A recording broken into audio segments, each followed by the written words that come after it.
the intro itself, at least just to clarify, because these will keep coming up. So the primary difference between Hatha Yoga and Raj Yoga is that Hatha Yoga emphasizes relatively more on Anna and Prana, those koshas.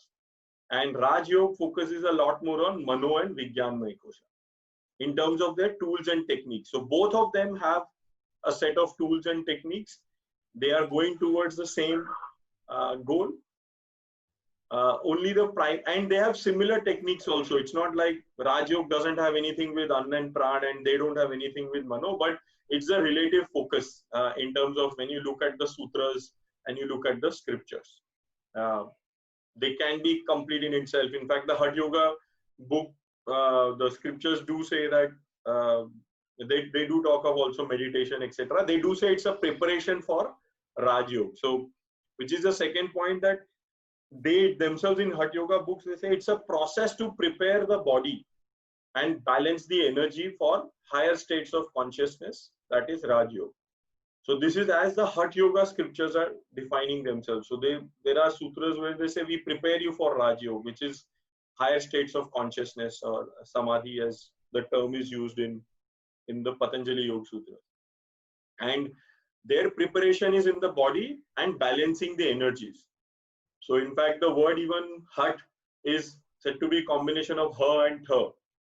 So some say it's the left nostril and right nostril, the feminine and the masculine, the yin and the yang. So there are many, or two counteracting energies which are there in our system. How do we balance them? Which is a lot to do with the prana, or the pranamaya kosha, which has these different energies. So that's one way of seeing Hatha Yoga.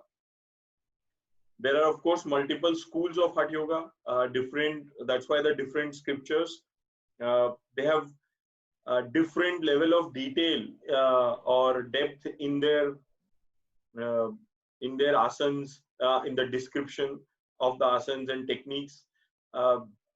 One pattern I noticed was, so historically Yoga Sutras were written around 5th century BC. That's how they have written it. The Hatha Yoga texts are more ADs, and like 6th century, 10th, etc. And as they became more modern, the number of asanas, the number of tools have gone up in those texts.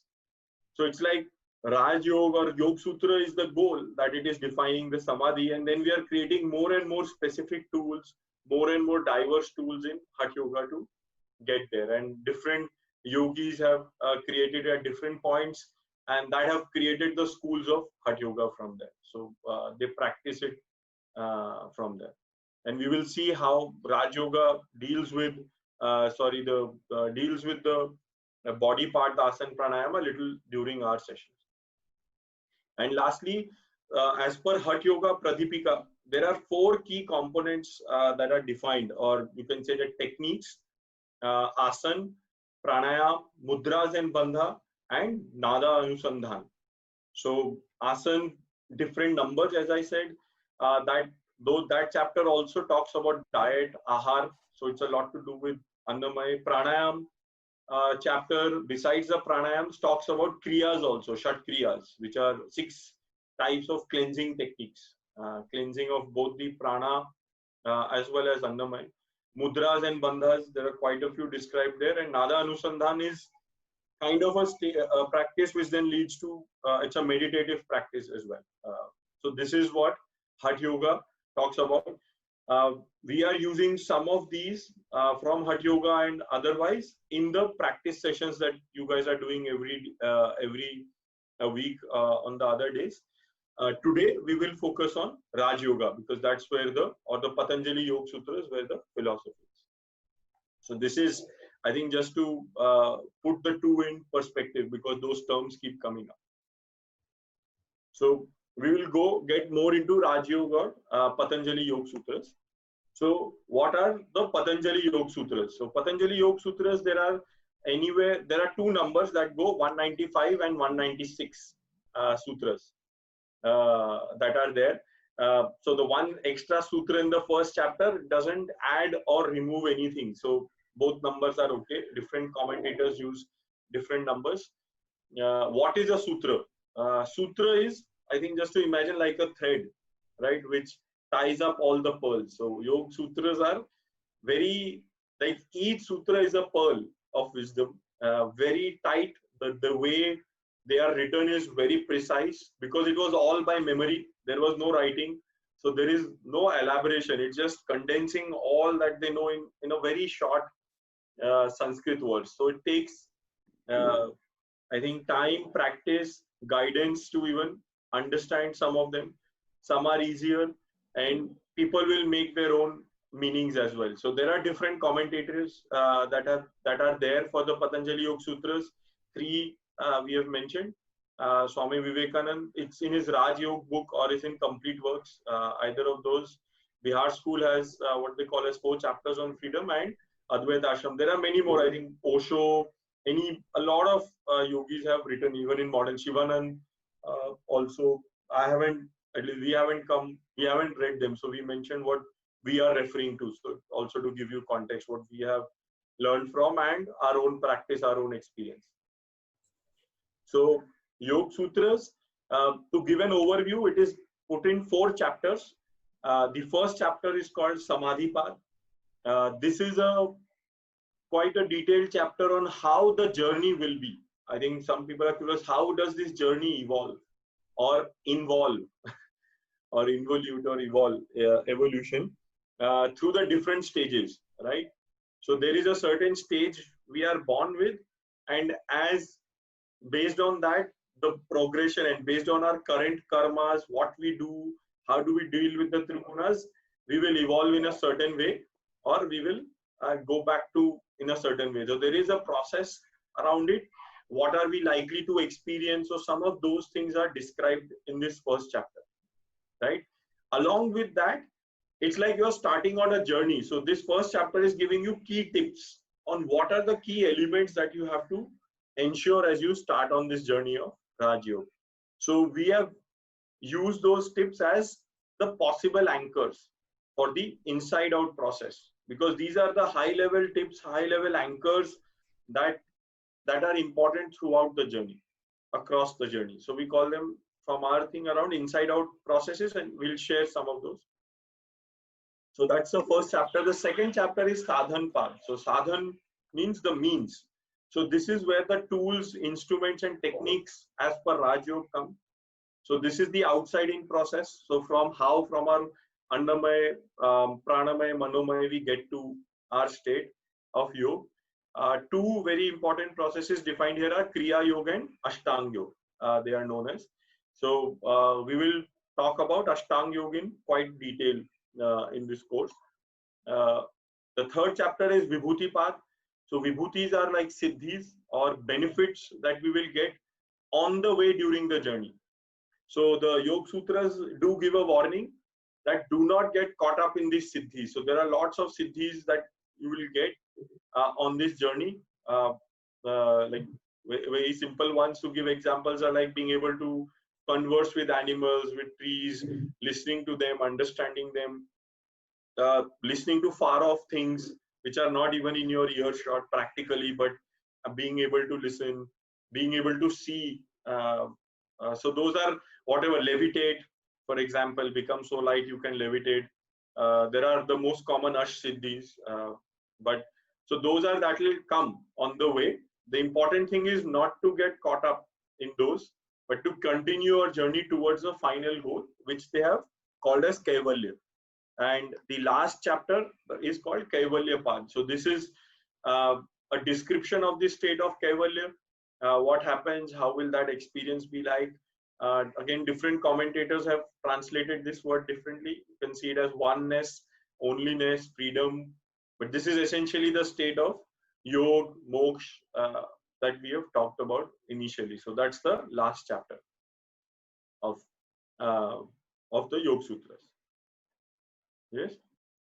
So this is an overview. I think so. Obviously, interested people can get into more detail with this. Now we will quickly move to what the anchors for the inside out process. We'll start with those, and then we'll get into Ashtanga Yoga in detail. We'll talk about all the 8 limbs. So Ashtanga means 8 limbs. We'll get there. So first, the anchors for inside out process from chapter 1. The first one comes very much itself in the first sutra, and this happens in, we'll talk of Bhakti Sutras as well as when we see Gyan Yoga Sutras. The first sutra is very key because it sets the tone, the essence of the whole thing. And the first sutra is Atha Yog Anushasana, right?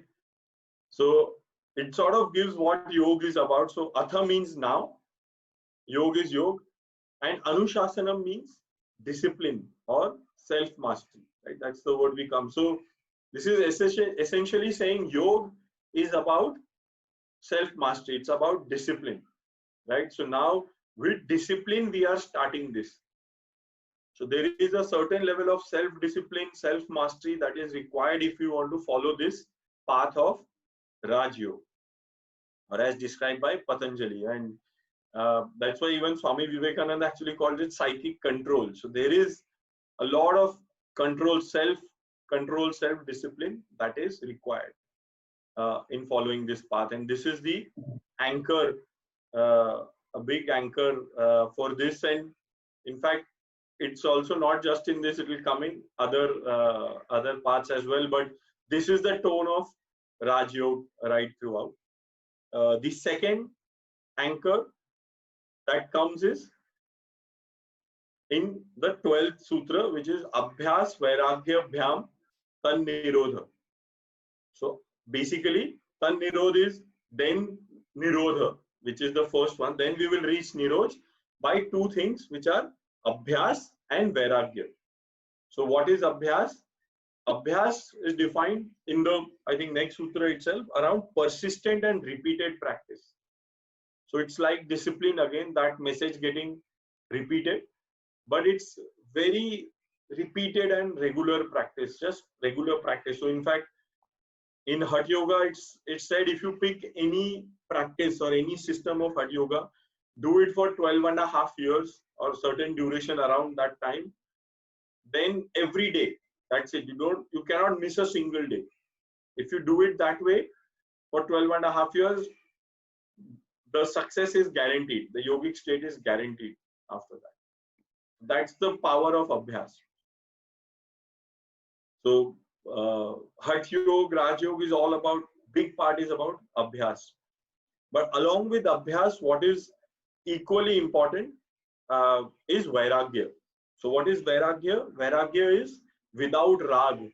Rag is attachment. So Vairagya is without Rag or dispassion or non-attachment. I think those are the, I can say, the translations I found. But it sort of translates to, again, that little bit of not engagement, awareness without engagement. So no attachment to what we are seeing, what we are doing, but still staying aware.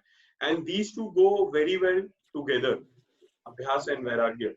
So as we do more Abhyas, there will be moments of success and failure, right? There will be times when we will be able to do it, and sometimes we will not be able to do it. And that's where Vairagya is required to continue doing it. Because we know, we say success breeds success, right? As we get success, it gives us more motivation, so we continue. But Vairagya is what will ensure we continue even in failure and in success. And the important thing is in continuation. So that's how Vairagya complements Abhyas. And Abhyas also complements Vairagya. Because when we are in Vairagya, it allows us to do Abhyas more regularly. And as we do Abhyas, we build Vairagya. Because we will see, as we do Abhyas, there will be success and failure. And we will find that these are just two sides of the same coin. So these two go very importantly together. If we don't have Vairagya and we just do Abhyas, what's likely to happen? We will just do Abhyas where we see success and we'll quickly change our Abhyas, because if we find failure, we'll go to something else and keep switching. But the whole point is to do the same thing, whether there is success or failure, we continue doing the same thing. We build that kind of detachment even from our practice. Initially, some success will help, but that may not come. It depends where we are in our journey, and that's the result we will see. So both are very important. In fact, Abhyas and Vairagya are highlighted even in the Bhagavad Gita. So one of the shlokas is that these two are the essence of practice, of anything we pick up, any paths we pick up. This is what makes them really glorifies it and makes it really successful. Continues us on our journey. It might not seem at that point, but it does.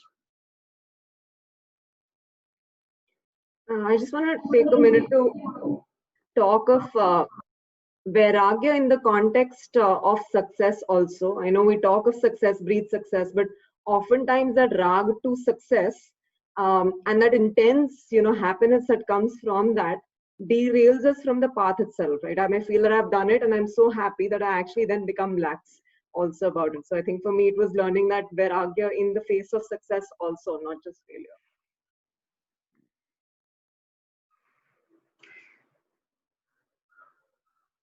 Yeah. So yeah, so these, I would say, three things: Anushasan, Abhyas, Vairagya. You can pick, but Abhyas, Vairagya, do it together, because they go together. There is a certain virtuous cycle that they create between them. Okay.